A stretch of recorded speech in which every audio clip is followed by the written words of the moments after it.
Olá, seja muito bem-vindo. Começa agora o JR Entrevista. Hoje nós recebemos aqui no estúdio o novo líder do PT no Senado Federal, senador Rogério Carvalho. Vamos falar de política, né, e de vários assuntos importantes, senador. Seja muito bem-vindo.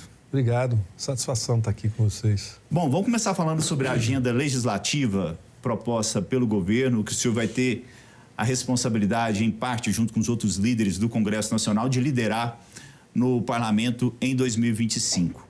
Quais são as prioridades? Se fala muito sobre o projeto de isenção do imposto de renda para as pessoas que recebem até R$5.000. Esse projeto ainda não está no Congresso. Quais são as prioridades?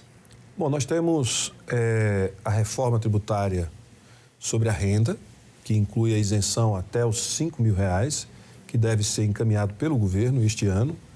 Nós temos que concluir a reforma tributária sobre o consumo, que é a regulamentação de como vai funcionar o conselho, o órgão que vai fazer a gestão da divisão tributária, com a arrecadação... Que são os órgãos ligados principalmente aos municípios e estados, né? Isso deve ser até mais 60 dias, eu acredito que a gente aprova no Senado, já até abril, final de abril. Nós temos o do devedor quanto mais, que é um projeto que já era para ter sido votado no final do ano passado, que deve ser votado agora no início do ano. Tem vários projetos para aumentar o crédito e baratear o crédito para o pequeno produtor, o pequeno empreendedor, os MEIs e até empreendedores individuais, pessoas jurídicas que ainda não chegaram a uma condição de formalização. Pessoa física também, né? Pessoa física também. Então, isso é muito importante, que são para aumentar a capacidade das pessoas empreenderem, de ter um fluxo de caixa e ter crédito para fazer o seu capital de giro, para comprar mercadoria, ou seja, melhorar o cenário para esses empreendedores que são muito importantes para a economia. Nós temos, neste momento, mais de 100 milhões de pessoas com carteira assinada e outros 30 milhões como estão ganhando a vida, né?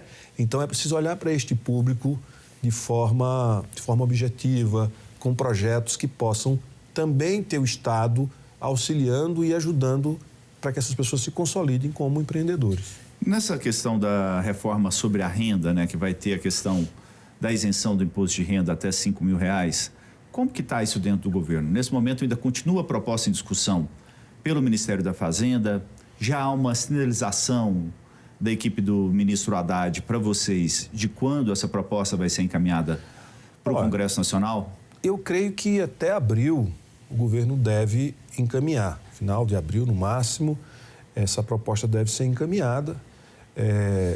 Aquilo que foi especulado, que pessoas que tinham isenção porque tinham uma doença, que ganham mais, essas coisas não vão estar no texto, não vai ter esse tipo de dificuldade para a gente poder fazer o debate. Então, eu acredito que abril, maio, de forma clara, o governo deve apresentar essa isenção. O debate maior nessa questão deve ser justamente as compensações necessárias, porque a gente está falando de abrir mão de uma fatia importante de arrecadação. Você acha que esse vai ser o ponto mais delicado da proposta? Geralmente é você mudar quem vai pagar, né? Mas se a gente pensar que essa isenção retira da condição de contribuinte 30 milhões dos 45 milhões de contribuintes, você vai beneficiar 30 milhões de pessoas e cobrar um pouquinho mais de quem ganha acima de R$600 mil. Que é R$50 mil por mês, né? Quem tiver R$50 mil por mês, que já paga imposto, não vai pagar nada além disso. Mas quem tem outras rendas acima disso, vai pagar até 10%, quer dizer, não vai chegar nem a 10%, dependendo do quanto essa pessoa tem de renda e de outras rendas, né? Mas isso é uma proposta inicial. Precisamos ver qual o desenho que o governo vai apresentar. De qualquer forma, significa que a gente vai beneficiar 30 milhões de pessoas e vamos ter um pouquinho mais de contribuição de 150, 155 mil contribuintes, que já são contribuintes. Vamos falar um pouquinho de articulação política, né? O senhor assume agora a liderança do governo no Senado Federal, que vai ter um novo presidente, já tem um novo presidente, o senador Davi Alcolumbre. A dificuldade maior de articulação do governo, nos 2 primeiros anos, se mostrou na Câmara. Mas no Senado Federal, o governo vem mostrando nas votações uma maioria consistente. O que o senhor pretende fazer para melhorar ainda mais essa articulação dentro do Senado Federal, conseguir a aprovação mais rápida dos projetos e também conseguir uma aprovação com base nas propostas que venham mesmo do governo, né? Que elas não sejam tão desidratadas, tão modificadas? A gente já começou este ano inaugurando uma nova forma de fazer o debate com os líderes dos partidos no Senado Federal.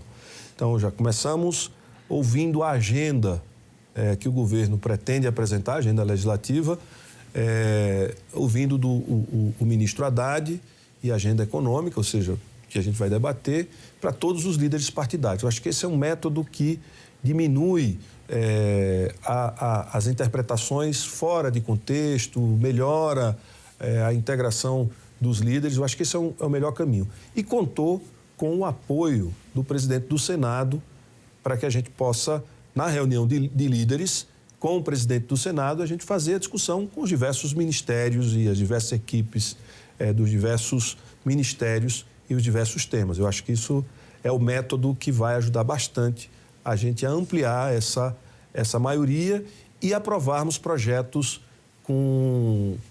preservando mais a sua ideia original. Não que as contribuições, elas não são importantes, elas são muito importantes. Claro. Às vezes, o governo pensa, mas pensa com um determinado olhar. Então, quando o parlamentar faz as suas contribuições, às vezes, na maioria das vezes, melhoram os projetos.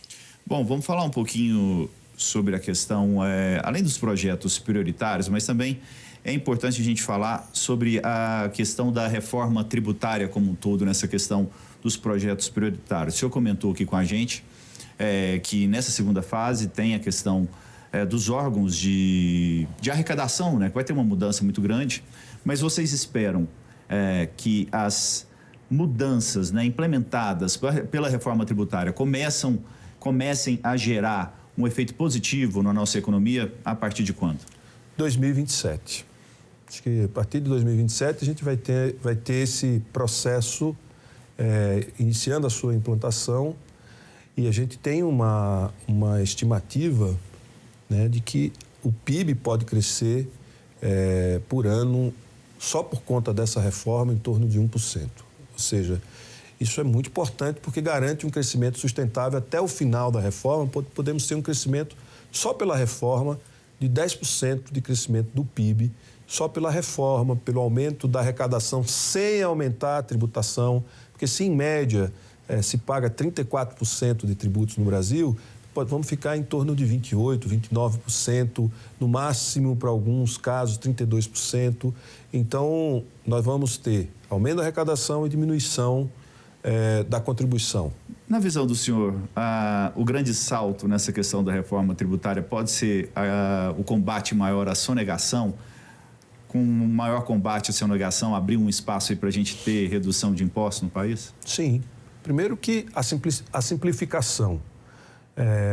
E essa simplificação facilita você acompanhar todo o consumo, né?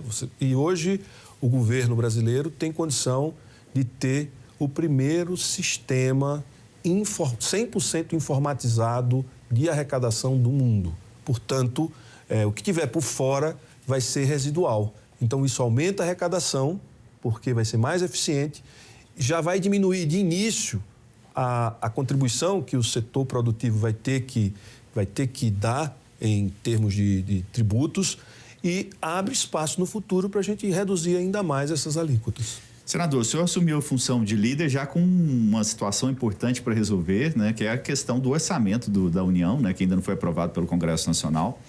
A gente teve, óbvio, a questão da discussão, né, daquele corte de gastos feito pelo governo no fim do ano passado, que alterou aí vários pontos do projeto, né, do orçamento da União, mas nós já estamos em fevereiro, né? Essa semana já temos aí o Carnaval, ficou para depois do Carnaval. a discussão. Preocupa essa demora do orçamento? Preocupa porque algumas despesas elas precisam do orçamento para serem liquidadas e para ser Fica um pouco mais engessado. Porque você só pode gastar um 12avos. Então, o aumento dos servidores. Agora o governo já resolveu a questão do crédito do Plano Safra, já foi resolvido. A questão do crédito para os produtores rurais, já foi resolvido isso. Mas dia 11, eu já recebi hoje da Comissão de Orçamento, eu sou líder também do PT no Senado, lá na Comissão de Orçamento. Dia 11 a gente já tem reunião marcada da Comissão de Orçamento para avaliar o relatório final do orçamento de 2025. O senhor acredita, então, que no mês de março é possível resolver essa questão? A nossa esperança é que até o dia 22, 23, até no máximo 24, a gente aprove. Bom, antes da gente continuar nosso papo, só fazer um recado aqui para você. Você pode assistir ao JR Entrevista na Record News, no portal R7, no Play Plus, no Jornal da Record, no JR 24 horas, à meia-noite e meia, e também nas nossas redes sociais. Senador, vamos falar um pouquinho sobre popularidade do governo e também sobre preços de alimentos, né? Que parece ser um dos problemas aí que tem afetado a popularidade do presidente Lula. Primeiro, com relação ao preço dos alimentos, há algo que o governo pode adotar aí no curto prazo para, pelo menos, amenizar essa questão? Veja, para alguns produtos, o tempo vai se encarregar de resolver, porque o ciclo de produção ele é curto, né? Você incrementa a produção rapidamente e o governo está estudando e tomando medidas para incrementar a produção de alguns produtos. Tem outros produtos, como café e como cacau, que eu estava lendo hoje sobre os dois, são produtos que a diminuição da produção mundial decorre da mudança climática. Ou seja, áreas que eram produtivas não são mais produtivas. A gente estava sem ter praga na cultura do cacau há umas 2 décadas no Brasil. Reduziu a produção por causa da mudança climática, por conta do El Niño. Aqui e fora daqui, o café no Vietnã também diminuiu por conta das mudanças climáticas. Então, alguns produtos a gente vai ter que estimular para que no médio prazo a gente tenha uma solução definitiva. Carne, a gente pode ter uma redução do preço. Com a reforma tributária, inclusive. E com a reforma tributária e também com o aumento com a safra, com a chegada da nova safra que deve chegar em breve. Então, aquilo que não depende da gente, da vontade humana, ou que é consequência dos erros humanos de décadas, vai ser difícil ter solução. Então, a gente precisa ficar atento para essa questão climática, porque isso pode interferir muito no preço dos alimentos daqui para frente. Senador, e o governo ele tem uma atuação limitada nessa questão, né? Porque a gente tem os produtos alimentícios aí, principalmente de exportações da nossa cadeia produtiva aqui no Brasil, que são praticamente todos commodities, né? Para quem não é acostumado com esse termo, commodities quer dizer que é um preço universal, regulado internacionalmente. Né? Então, mas aí neste caso, esse tipo de alimento ou esse tipo de produção, o crédito, o estímulo ao aumento da área produtiva. Os estoques da Conab, que a gente tinha estoques de regulação. Isso tem voltado, nós estamos voltando a ter, certo? Mas quando você aumenta demais a demanda, ou quando diminui bastante a produção, certo? Por exemplo, frango, ovo. Nos Estados Unidos, as galinhas pararam morreram com calor. No Brasil, houve uma diminuição da produtividade por conta do calor excessivo, né? Então, a gente precisa entender que a gente precisa aumentar a capacidade de produção. Então, o que o governo tem que fazer é investir e aumentar o número de produtores para que a gente tenha uma produção que atenda a demanda interna e que atenda ao mercado externo. Porque só produção que diminui preço de alimento, a gente precisa investir mais. Isso é bom para o país, aumentar a sua produtividade, aumentar a sua produção Isso gera mais emprego e mais renda também. Consequentemente, nos últimos 2 meses, a popularidade do presidente Lula caiu. Quais fatores que o senhor avalia como fundamentais para que isso ocorresse e o que pode ser feito por parte do governo para melhorar a avaliação na opinião pública? Bom, primeiro, a gente está vivendo um tempo que uma coisa irreal, às vezes, um fato que não é verdadeiro pode virar uma verdade demolidora, destruidora, né? É o caso do Pix, por exemplo. Exato. Né? Isso afetou, porque mexia com a vida das pessoas. As pessoas achavam que ia ter uma cobrança de imposto. Não ia ter cobrança de imposto, porque o monitoramento era feito até 2.000, ia passar para 5.000. Esse monitoramento é um monitoramento normal que se faz. Então, só ia tornar mais abrangente, né? Então, o que a gente tem como principal adversário são as mentiras, as narrativas. Então, o que fazer? O governo precisa, e a sua comunicação precisa ficar mais atento ao modo como aquilo que vem do governo vai ser apresentado para a sociedade, tem que ser de forma clara, que não dê margem para a construção de narrativas que parte de uma verdade e transforma numa grande mentira. Porque, mudou, a regra mudou. Essa regra, monitoramento, quer dizer o quê? O que já se fazia, não necessariamente vai cobrar imposto, mas aí é uma mentira que foi construída a partir de uma meia-verdade e que cria, né, desgaste para a imagem do governo. Como, por exemplo, a questão do alimento. Não tem uma responsabilidade direta sobre o aumento de alguns alimentos.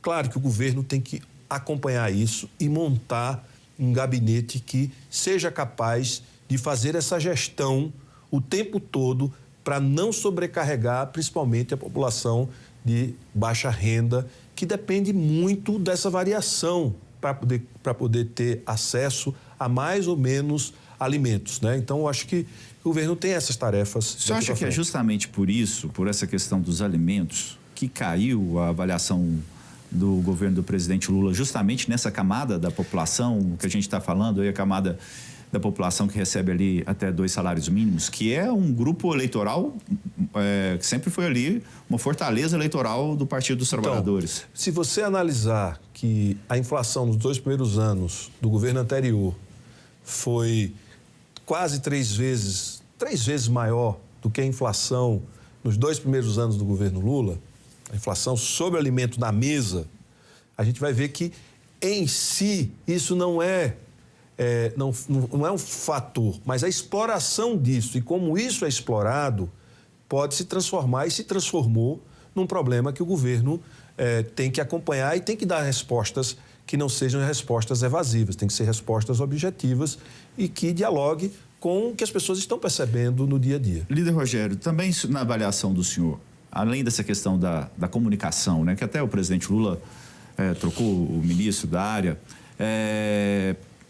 está faltando alguma marca para o presidente Lula nesse 3º mandato? Olha, o presidente Lula já tem algumas marcas. O menor desemprego, mas isso não virou algo que a sociedade entendeu, porque a vida dela mudou, o filho conseguiu um emprego, um parente conseguiu um emprego. Isso não virou algo que as pessoas entendem como uma conquista. Aumento do poder de compra do salário mínimo real, porque não teve aumento durante 8 anos. Aumento da renda média do brasileiro. A inflação aumentou no geral, mas aumentou 4,85%, 0,15% além da meta, né, do teto da meta, 0,18%, 0,15% além do teto da meta, portanto, quase nada. A gente reduziu o déficit público, que poderia gerar descontrole das contas públicas e mais inflação, de 240 bilhões de gasto a mais do que arrecadava, para próximo de 0. Então, tem muitas marcas importantes. Pois agora, senador, na saúde... E tem a questão do desemprego também, que está baixo. Mas por que que... E o PIB também crescendo. O PIB cresceu. Por que, apesar de, em várias áreas, a gente está falando de economia, né? A gente tem a questão do desemprego em baixa, economia crescendo, a gente também tem a questão da inflação, né? Mas por que, embora o cenário econômico se você pegar ali de 3 pontos fundamentais, pelo menos 2 estão favoráveis ao governo, por que isso não tem sido tão bem observado nas ruas?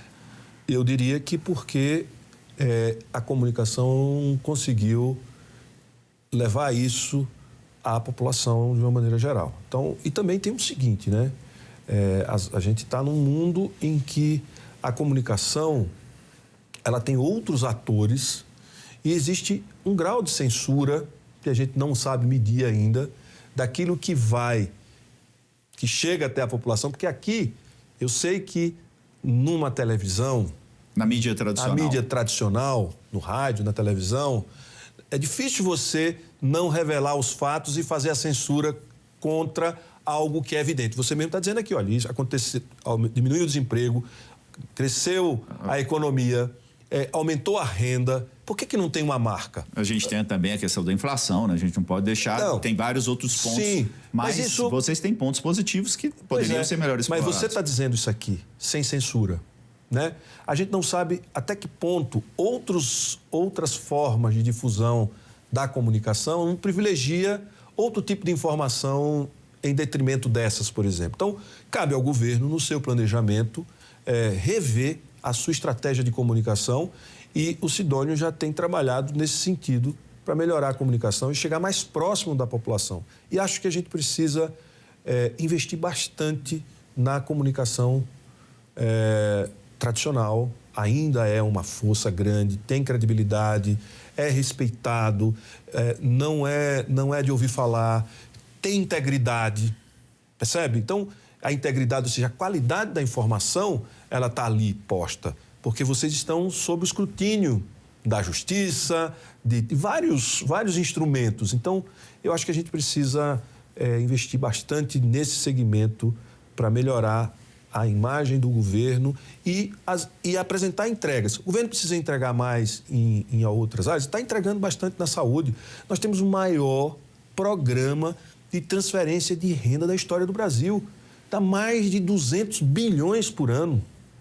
E isso tá virando o quê? Né? A gente tirou 24 milhões da fome em 2 anos de governo, da extrema pobreza e da fome extrema em 2 anos de governo. E as pessoas sabem que ela estava passando fome e não está passando fome. É preciso sentir isso, é preciso que isso seja linkado a uma ação de política pública que não está sendo linkado. E isso cabe à comunicação do governo construir a sua estratégia. A gente falou aqui da necessidade, né, de melhorias na comunicação do governo, que já é um ponto apontado, uma área apontada como necessidade de melhoria há algum tempo. O presidente Lula já fez uma alteração. E a gente tem aí a expectativa de que nos próximos dias também ocorra uma reforma ministerial. Mas já se vem falando há bastante tempo disso, desde o ano passado. O presidente Lula, quando vai fazer as mudanças no ministério, tem adotado bastante cautela, de certa forma, atuado de uma forma bem lenta mesmo nessa questão das mudanças, o estilo dele nesse 3º mandato. O senhor espera uma reforma ministerial para agora, nos próximos dias? Qual que é a informação que o senhor tem dentro do governo, a possibilidade de mudança em quais ministérios? Olha, eu pelo que eu ouço, né, o debate é que nós vamos ter uma reforma e está todo mundo esperando que seja o mais rápido possível, né? A questão é que, como diz o meu colega Jacques Wagner, sabe aquele joguinho, o Trends, você chama Trends? Aquele que você vai colocando as cores, né? Só que ali as cores são fixas, né? Sim. Então você, quando consegue encaixar todas as cores, ela não muda de cor.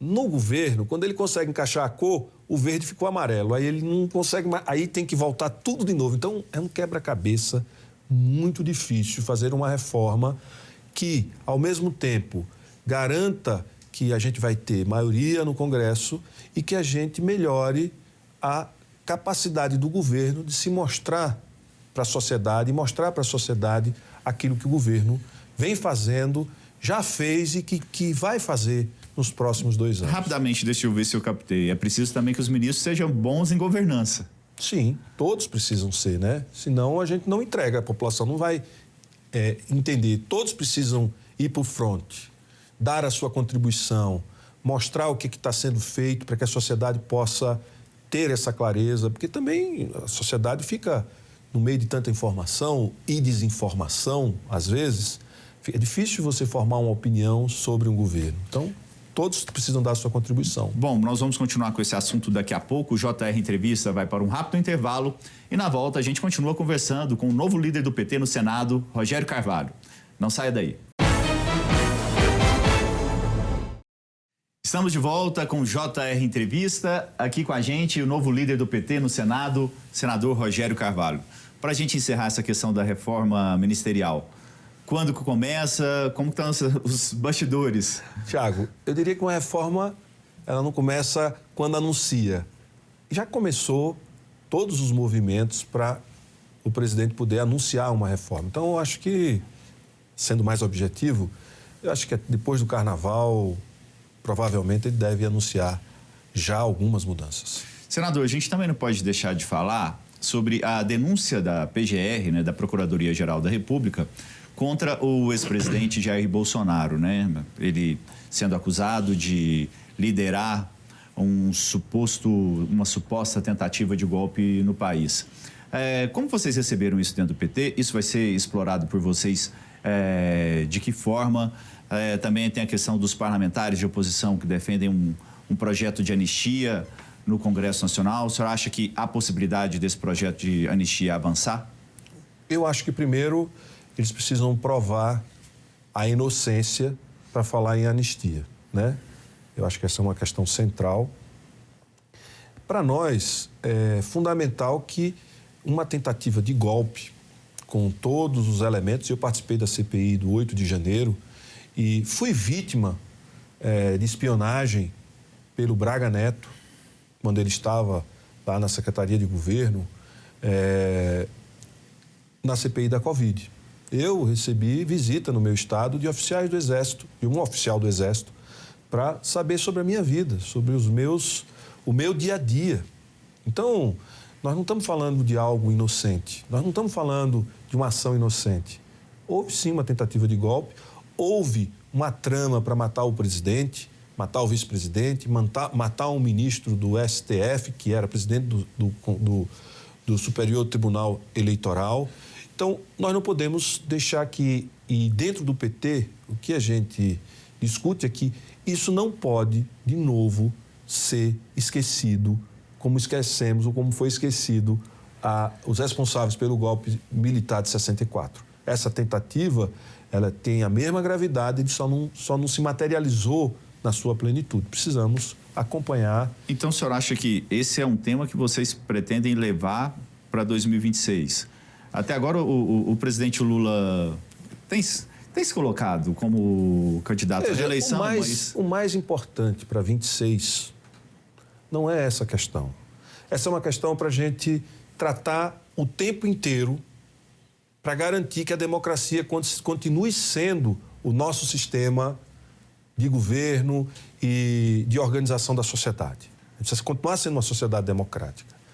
Para 2026, o governo precisa fazer um bom governo e focar no governo para ter as suas entregas e chegar à população aquilo que o governo já está fazendo e que pode fazer até lá. Isso é o mais importante e eu acho que isso tem que ser o foco do governo e do PT e de todos que formam essa base de apoio ao governo.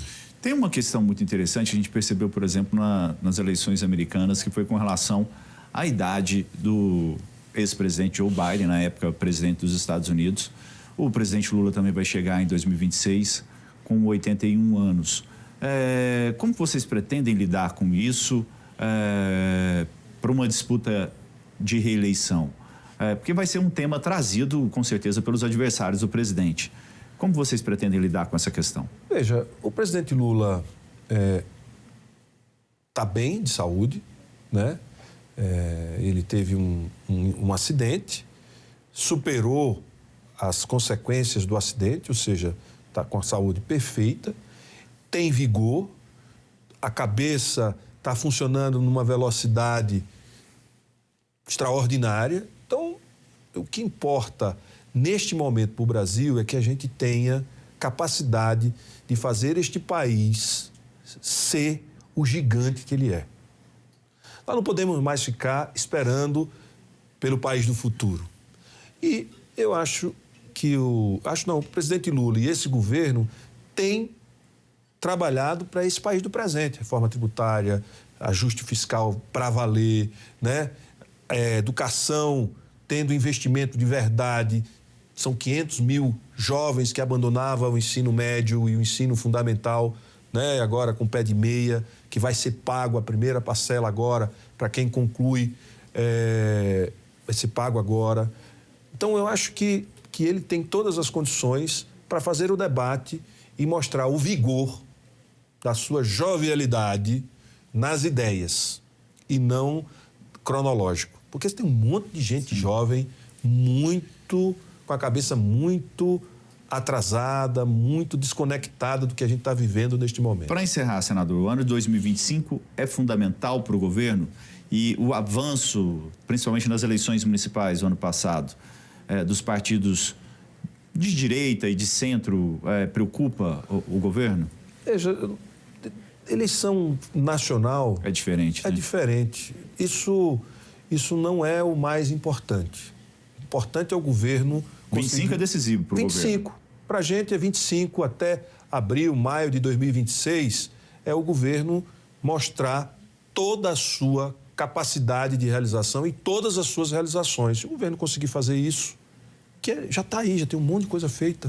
O povo precisa saber, compreender, ver, e outras que podem ser feitas, porque com as condições objetivas construídas em 23 e 24, o governo deve usar. E esse é o ano da ousadia, é o ano da entrega, é o ano das pessoas sentirem de forma mais próxima essas mudanças. Senador Rogério, muito obrigado pela sua presença aqui no JR Entrevista. Bom trabalho para o senhor ao longo de 2025. Obrigado. Bom, e o JR Entrevista fica por aqui. Lembrando que você pode assistir ao programa na Record News, no portal R7, no Play Plus, no Jornal da Record, no JR 24 horas, à 00:30 e também nas nossas redes sociais. Muito obrigado pela companhia. Até a próxima.